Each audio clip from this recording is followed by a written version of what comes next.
Hey, welcome to my channel. We're going to cook supper again tonight. This is a recipe, I already said it in the video because I already cooked it, that David, he's standing over there, he picked it out, and I told him if it was nasty, he did it. Because I did not have much hope in it. I'll go ahead and give you a spoiler alert. It's delicious. So, the reason I thought we'd cook supper is I would just show you how I fry squash when I don't feel like deep frying it. And since we're doing low carb, I didn't want all that cornmeal mix because you have to really coat it good. The oil doesn't bother you in low carb. It's just that cornmeal mix. Now I put flour on it and put it in a pan with butter. And yes, the flour is full of carbs, but I just barely coated it. Not like I usually do. I just barely coated it. The flour is what gives it the brown. That's what browns it. Otherwise, you're just stewing it in its own juices. And then some asparagus that I had on hand because I didn't want green beans again. So that is what we're having for supper tonight. All right, let's eat, y'all. All right, the first thing we're going to start on is our squash because it's going to take the longest. This is how I fry squash when I don't feel like deep frying it. And I'm trying to stay, I've got my pan heating over here. It's already getting too hot, so let me turn that down. Y'all know that's how I cook. I didn't want to do all the cornmeal because when I deep fry my squash, I dust it with cornmeal mix, and that's a lot of carbs. Now, flour is a lot of carbs as well, but I'm going to show you about how thin I cut these. I cut the little neck off. I really don't want it much thicker than that. Even a little thinner wouldn't hurt. I'm just going to put them in this plastic bag. What I was saying was there is a ton of carbs in white flour, but I am not going to put as much as I used to. I'm just going to barely dust it, but it needs it to be more. It's not fried like you think, but it gives it a little something that it doesn't have when it's just like basically stewed. So I'll show you how much. And if you're not worried about flour, then you flour it up good. Not too much though. You don't want it to get gummy and start burning in the pan, because it'll burn in the butter if you're not careful. See how thin those are? That's how I want it. So let's dump these in here. Let me finish this up and I'll come back. Okay, so that's just one squash. I have 3 that I'm going to do. I have my bag of white flour over here that I keep in the freezer. Now, if you're doing counting points or calories or whatever, measure your flour that you put in and then measure what you have left, and you'll know how much you had in your recipe divided by how many servings you get. I'm just going to put just the least little bit that I can get by with, and then we're going to shake it up real good.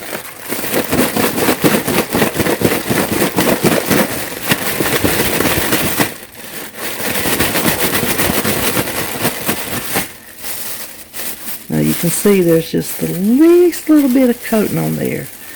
So let's come over here. Our pan is hot.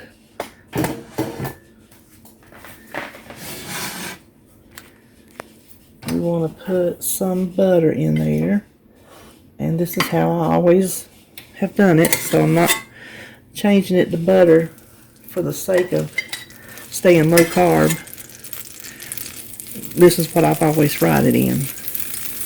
Now, I did not want to try almond flour because I did not want to ruin my squash, because it has a consistency completely different from your refined white flour. And we'll go ahead and dump this in.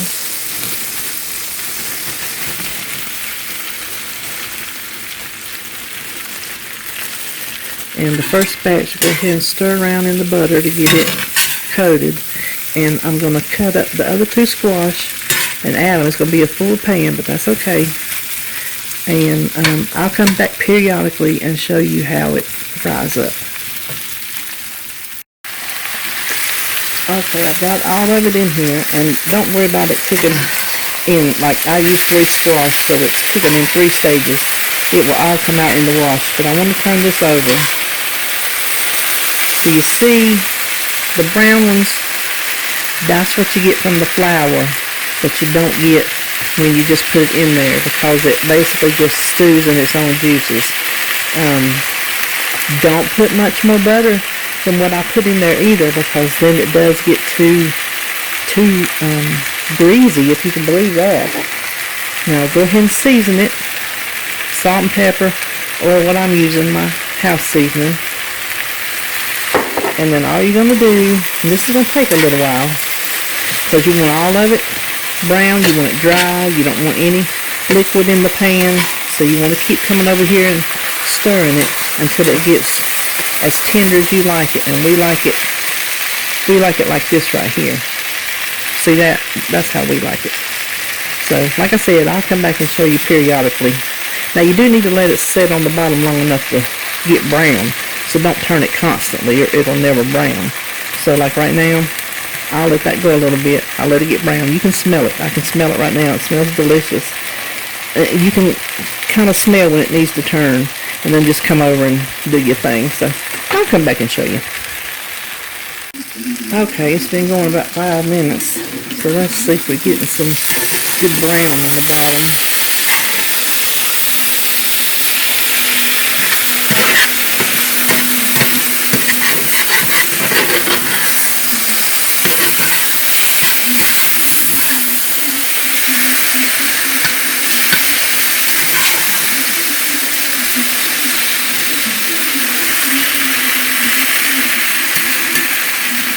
Alright, so let's let it go some more.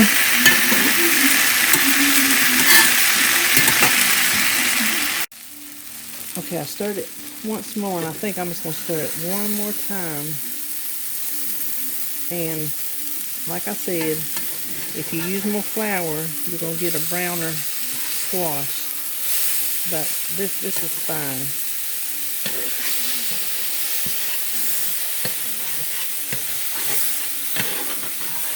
But you see how it cooks down, so you want to put more squash in there than what you think you're going to need. So that is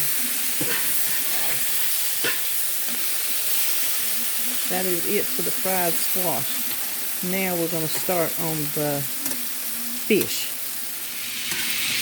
Alright, to start this fish, and it's cod, I'm going to put a couple tablespoons of butter. And now probably about a tablespoon of avocado oil. I'll try not to burn it. I preheated my I preheated my pan before I put it in there. And we're not going to put anything on this fish. Now, I was going to make 6, 4 for supper and 2 for him to take, but then I had 8 fillets, and I didn't want to just leave 2 in the freezer. So he can have 2 for lunch tomorrow. And what I'm going to do is 4 at a time, because I don't want them to steam. I want them to saute. So all we're going to do here is saute it on one side, probably until it gets brown. I don't know how long. It depends on how thick your fish is. Let's season it right quick before we forget. We're going to do some house seasoning or salt and pepper. And then we're going to turn it. We're just going to cook this fish till it's completely done.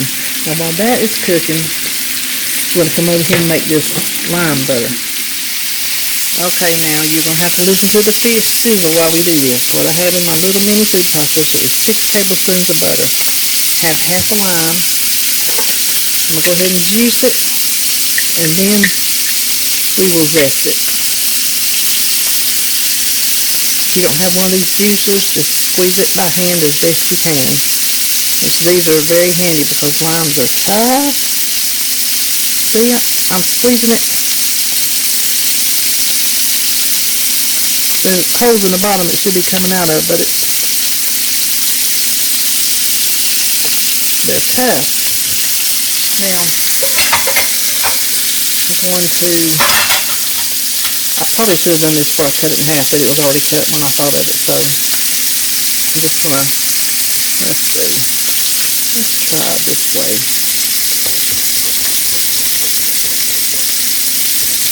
You don't want any of the white, because that's where it's bitter.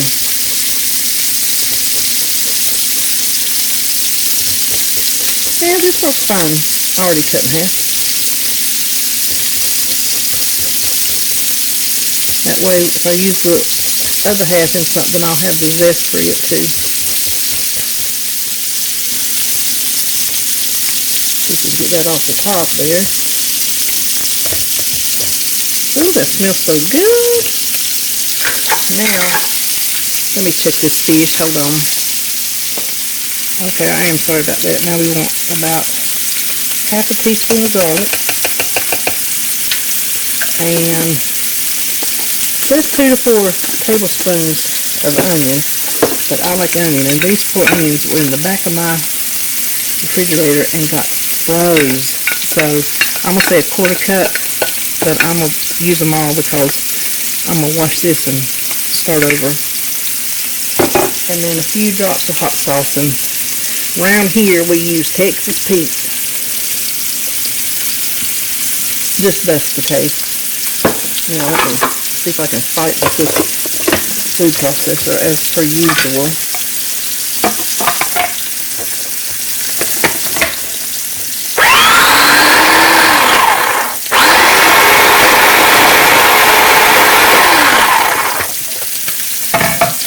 Butter is hung up.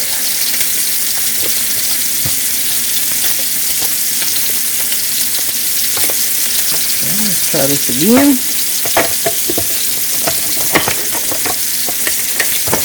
Come on.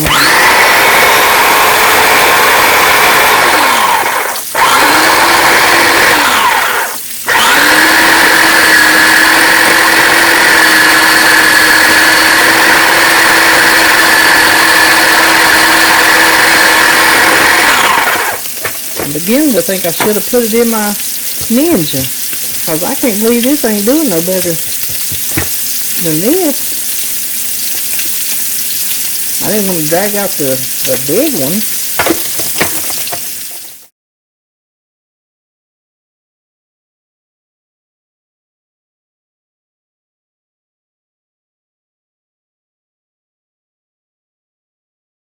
When all else failed, back up and punch.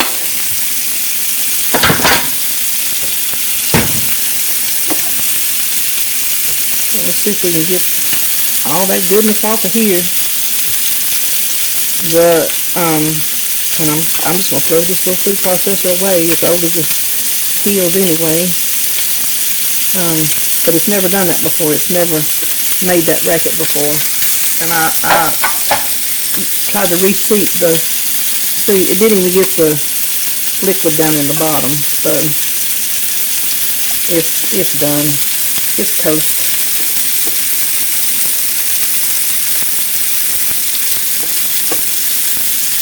So yours will be smoother because you're going to put yours in a food processor that works, or your Ninja blender cup.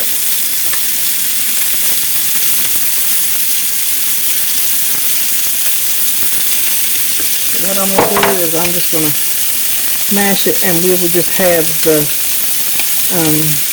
bigger chunks of onion that didn't get blended. I just mainly want to make sure all that garlic and lime juice is mixed in good. My butter's been at room temperature. You think it'd be softer. Well, I just cannot get that lime juice to go in that butter. I'm going to stick this in the microwave. Y'all, this ain't right. This is all kinds of wrong. Hold on. Okay, I tried 10 seconds. Let's see what it's going to do now. If this don't work, I'm leaving town.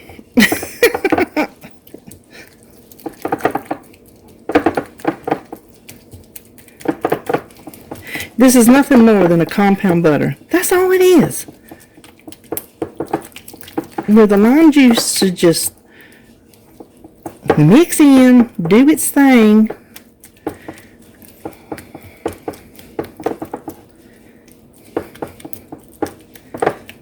Listen, this is a new recipe. This stuff happens sometimes. Your appliances break down. Things don't go as they plan. But we will get there. I think that looks okay.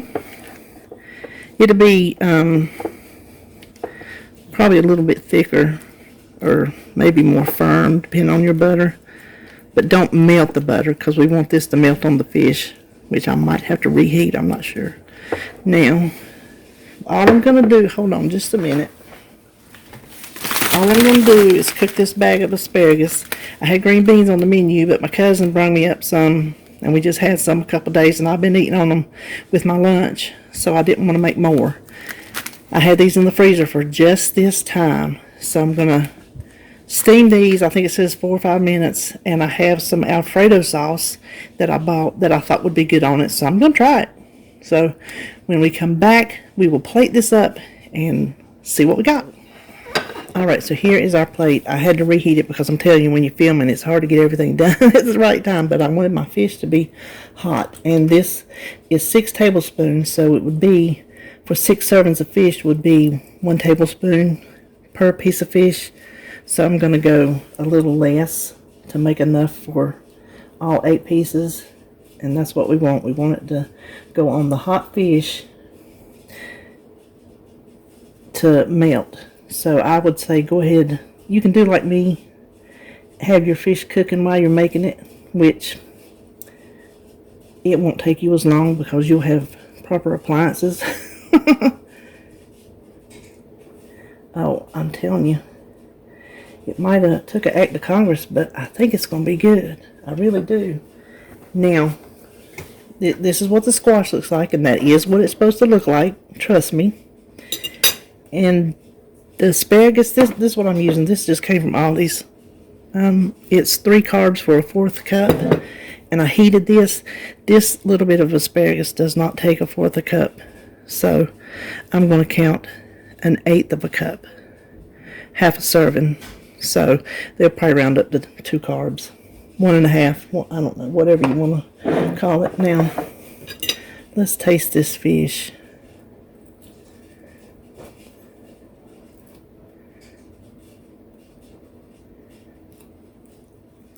Okay, I'll give it to David. He picked out a good one. I told him it's going to be weird. I said, if it don't taste good, you picked it out. We was picking.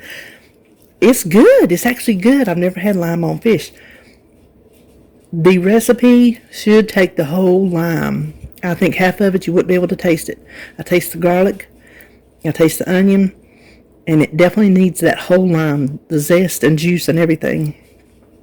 And I'm just assuming the asparagus and Alfredo is going to taste good. I mean, you know, it's Alfredo. And then the squash, I've had it 1 bazillion times, so I know what it tastes like. So there you have it. This fish, I don't know if I built the recipe, if it come up with any carbs or not. I honestly don't know. I'll put it on my website. I'm not going to put the squash on there because it's just a method. You just saw how to do it. And then, obviously, there's nothing to the asparagus. So, that is it. That is our supper for tonight. And I will see you on my next video.